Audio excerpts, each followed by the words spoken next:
ایک بات میں اس وقت اور کہنا ضروری سمجھ رہا ہوں، کیونکہ اس سلسلے میں بہت کنفیوژن شاید میرے بھائیوں اور بہنوں میں سے اچھی خاصی تعداد میں لوگوں کو ہے۔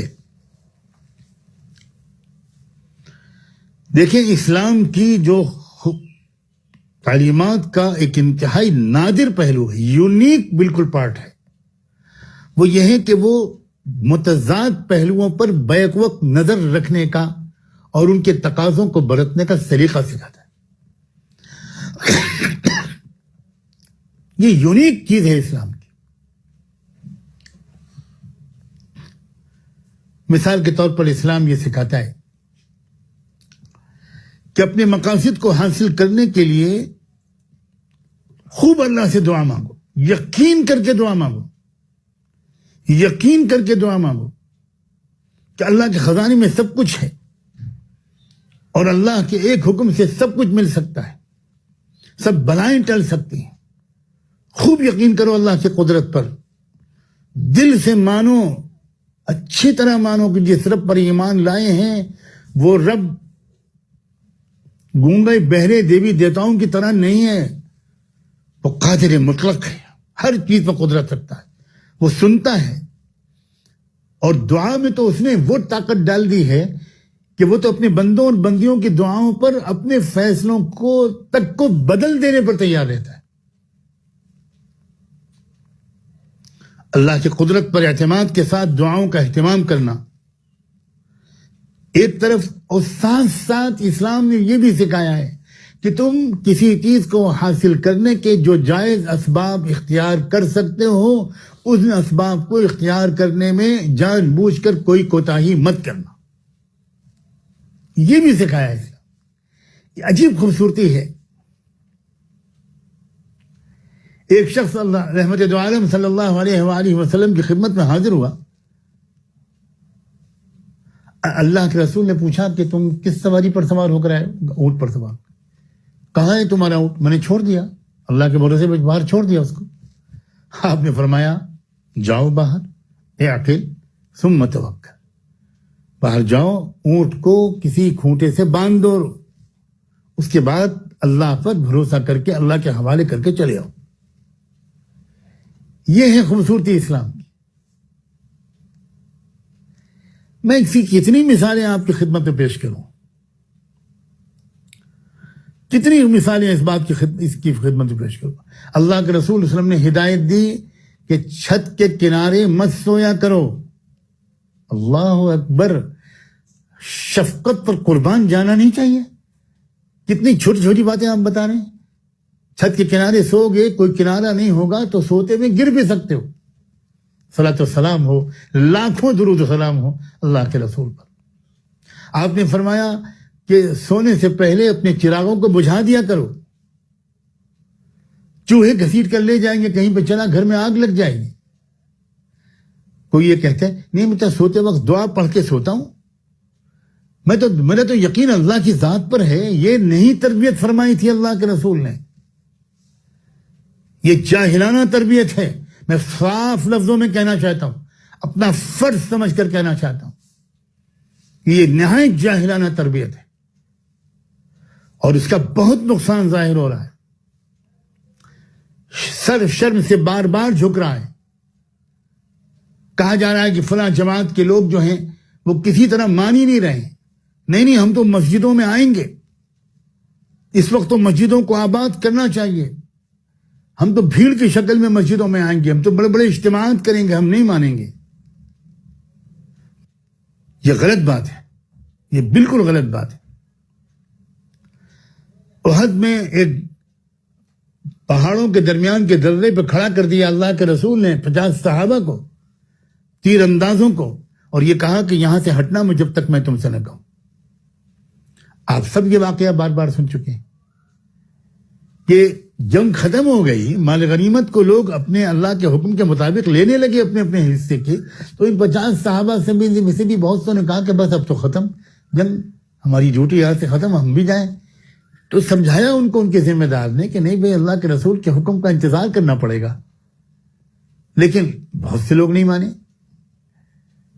میں تو اکثر کہتا ہوں ہمارے صحابہ کرام سے کچھ غلطیاں اللہ نے ہونے دی ہم کو سبق سکھانے کے لیے، یہ بھی ایک قربانی تھی.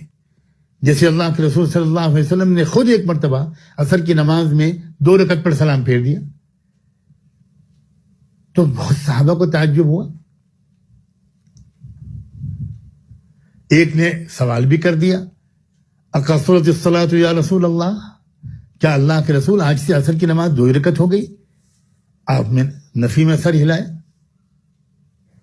پھر آپ نے صدیق اکبر کی طرف جہاں تک مجھے یاد آتا ہے دیکھا، انہوں نے 2 انگلیوں سے اشارہ فرمایا اور جواب یہ تھا کہ حضرت ہم یہ تو یہ جانتے ہیں کہ آپ نے 2 رکعت نماز پڑھائی.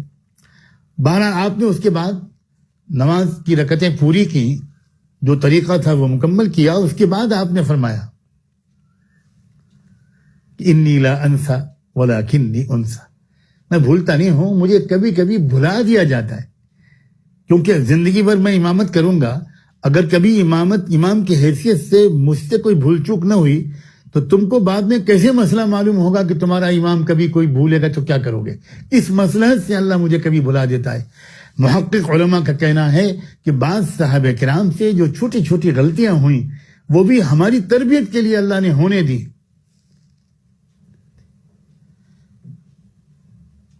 وہ صحابہ کرام اپنی جگہ سے ہٹ گئے، پھر کیا قیامت ٹوٹی. آپ سوچو ذرا، حفاظت کا ایک سبب تھا جو اللہ کے رسول نے اختیار فرمایا تھا، اور وہ سبب ہٹا اور مصیبت آ گئی. کیا صحابہ کے یقین میں کوئی کمی تھی؟ صحابہ کے ایمان میں کوئی کمی تھی؟ میں آج ایک بات کا اظہار کرنا چاہتا ہوں پوری ذمہ داری کے ساتھ. میں نے 20 بار اپنے والد ماجد حضرت مولانا محمد منظور نعمانی رحمۃ اللہ علیہ اور حضرت مولانا فیض ابو الحسن علی ندوی رحمۃ اللہ علیہ اس کو بار بار اس پر تشویش کا اظہار کرتے ہوئے اپنے گنہگار کانوں سے سنا ہے کہ کیا کریں، یہ تبلیغ میں لگے ہوئے جو لوگ ہیں ان کی تربیت بڑی ناقص قسم کی ہونے لگی. حضرت مولانا الیاس رحمۃ اللہ علیہ کی یہ فکر نہیں تھی، حضرت جی مولانا یوسف صاحب رحمۃ اللہ علیہ کا یہ انداز فکر نہیں تھا، اور ان دونوں کو تو میں نے دیکھا نہیں، لیکن حضرت جی مولانا انعام الحسن صاحب رحمۃ اللہ علیہ کی جوتیوں میں 10-15 سال بیٹھنے کا مجھے شرف حاصل ہوا ہے. ان کے سینکڑوں بیانات میں نے سنے ہیں، ان کے مشوروں میں بھی بیٹھنے کا مجھے موقع ملا ہے. وہ بہت اس کے اوپر زور دیا کرتے تھے. وہ کبھی ایسا کوئی جملہ نہیں کہتے تھے جس سے لوگوں کو یہ میسج جائے کہ تم کو کوئی سبب اختیار نہیں کرنا. سبب کا اختیار کرنا یقین کی کمی کی علامت ہے، غیر اللہ پر یقین کے زیادہ ہونے اور اللہ پر یقین کے کم ہونے کی علامت ہے. انا للہ و انا الیہ راجعون. ایسا معلوم ہوتا ہے کہ جیسے ایمان و یقین جو ہے وہ دنیا میں صرف، اب میں آگے کیا کہوں کہ کس کس کو حاصل ہے، باقی سارے علماء، محدثین و مشائخ، اہل اللہ، جن کے پاس بیٹھ کر ایمان تازہ ہوتا ہے، ان کے پاس کوئی یقین وقین نہیں ہے. یقین کا تو شاید ٹھیکہ اللہ تعالیٰ نے کسی ایک گروہ کو دے دیا ہے. انا للہ و انا الیہ راجعون. کیا ابھی ہم لوگوں نے کچھ دن پہلے شیخ الاسلام، اس دور کے عظیم فقیہ، مربی اور مصلح حضرت مولانا مفتی محمد تقی عثمانی صاحب دامت برکاتہم کا وہ ایمان افروز واقعہ نہیں سنا تھا؟ جب وہ اپنی کار میں اپنی اہلیہ مکرمہ اور اپنے بچوں کے ساتھ بیٹھ کر جمعے کی نماز کی ادا کرنے کے لیے جا رہے تھے اور ان پر گولیوں کی بوچھار ہو گئی، دائیں سے بائیں سے آگے سے پیچھے سے، اور عجیب غریب طریقے پر، خود حضرت فرماتے ہیں عجیب غریب طریقہ ہوا، ہماری سمجھ میں نہیں آتا کہ وہ گولیاں اوپر سے گزرتی تھیں، دائیں سے گزرتی تھیں، بائیں سے گزرتی تھیں. ہم میں سے کسی کو نہیں لگی، معصوم بچے بھی بیٹھے ہوئے تھے. مجھے سنانا اس وقت یہ ہے کہ اس وقت حضرت نے اس گولیوں کے درمیان اپنے بچوں سے دریافت کیا تھا، اپنی اہلیہ مکرمہ سے دریافت کیا تھا کہ آج تم نے دعائے انس پڑھی تھی؟ میں سلام بھیجتا ہوں اس گھرانے کو کہ سب نے جواب دیا جی پڑھی تھی، جی پڑھی تھی. حضرت فرماتے ہیں یہ اسی دعائے انس کی برکت تھی، اور سورہ کہف جو پڑھی تھی یا پڑھ رہی تھی جمعے کی وجہ سے، یہ اس کی برکت تھی کہ ایک گولی بھی ان کو نہیں لگی. کیا یہ یقین کا اعلیٰ ترین درجہ ان حضرات کو حاصل ہے؟ یہ اس کا ثبوت نہیں ہے؟ اپنے عوام کی ایسی ذہنیت نہیں بنانی چاہیے. میں بڑے احترام اور خوشامد کے ساتھ کہتا ہوں، لجاجت کے ساتھ کہتا ہوں، اور اجازت دی جائے تو میں ہاتھ جوڑ کر درخواست کروں کہ ایسا ذہن نہ بنائیے کہ علماء کو نہ ایمان ہے، نہ علماء کے پاس کوئی یقین ہے. علماء اگر یہ کہہ رہے ہیں کہ مسجدوں میں اس وقت زیادہ تعداد میں لوگ نہ جائیں، مسجد کے اندر مقیم عملہ جو مؤذن اور خادم ہوتے ہیں، امام ہوتے ہیں، اگر وہ مقیم ہو تو وہ 5 وقت اذان اور جماعت کا اہتمام کریں. علماء جو یہ کہہ رہے ہیں کہ جمعے کی نماز بھی 3 4 5 لوگ مل کر پڑھ لیں، اور یہاں پر پھر ایک مرتبہ قدر آتی ہے کہ اختلاف امتی رحمہ. فقہا کے اختلاف جو مختلف آراء ہوتی ہیں ان میں کتنی سہولت ان کے ذریعے سے مختلف حالات میں مل جاتی ہے. ہم لوگ جب پڑھا کرتے تھے کہ امام ابو حنیفہ رحمۃ اللہ علیہ نے تو یہ فتویٰ دیا ہے کہ جمعے کی نماز میں اس وقت دوسرے ائمہ حضرات کی طرف سے فقہا کا اشکال آتا تھا کہ بھئی جماعت میں 3 لوگ کافی ہیں، لیکن جمعے میں تو 3 لوگ نہیں کافی ہونے چاہیے. آج قدر آ رہی ہے امام ابو حنیفہ رحمۃ اللہ علیہ کے اس فتوے کی، اسی کو بنیاد بنا کر ہمارے ملک کے تمام معتبر فقہا نے، تمام بڑے بڑے دارالعلوموں نے بشمول دارالعلوم دیوبند، سب لوگوں نے متفقہ طور پر یہ فتویٰ دیا ہے. جن حضرات کی بات لوگ سنتے ہیں میں ان سے گزارش کرتا ہوں کہ وہ ان معاملات میں اپنے عوام سے یہی کہیں کہ علماء کی بات سنو.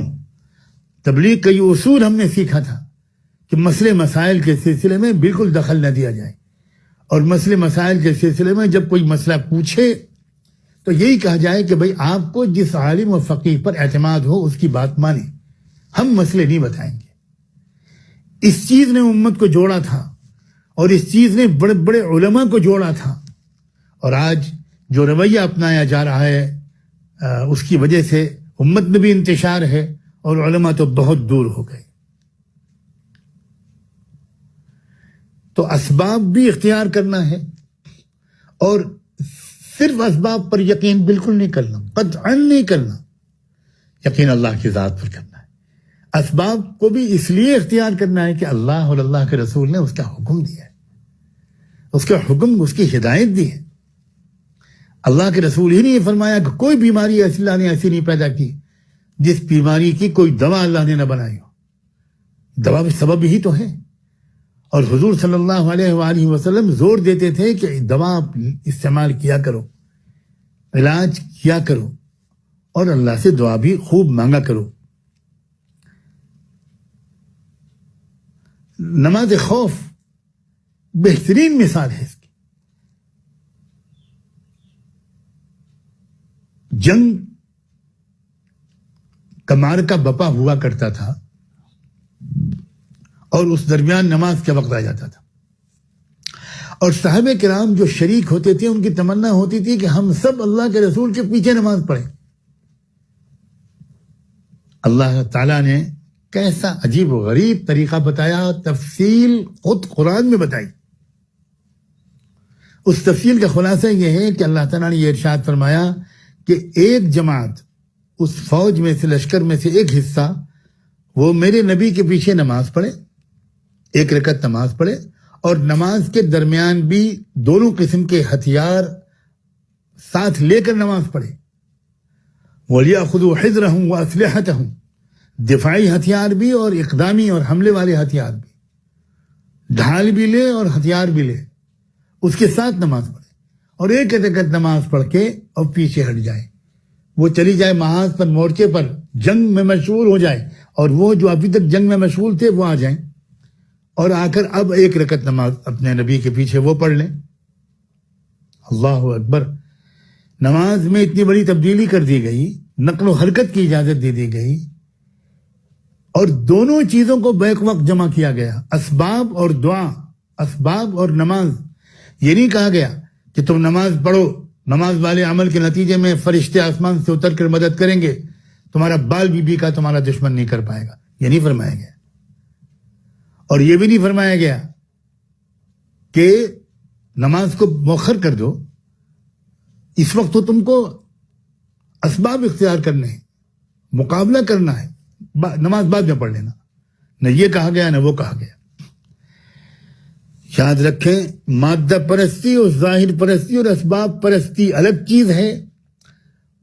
ایسی مادہ پرستی اور اسباب پرستی کہ جس میں نہ نماز ہو، نہ دعا ہو، نہ ایمان ہو، نہ یقین ہو، نہ اللہ کی طرف رجوع ہو، نہ توبہ ہو، نہ کچھ ہو، اور ایسی عبادت اور ایسا غیبی نظام پر یقین جس سے ضروری اور میسر اسباب بھی اختیار نہ کرے انسان، یہ بھی غلط ہے۔ یہ ہے وہ رویہ جو اسلام نے سکھایا ہے، اور اس وقت اس رویے کو عام کیجئے، اس رویے کو اختیار کیجئے۔ جو اسباب حفاظت کے بتائے جا رہے ہیں، ان اسباب کو آپ جتنا اختیار کر سکتے ہو کیجئے۔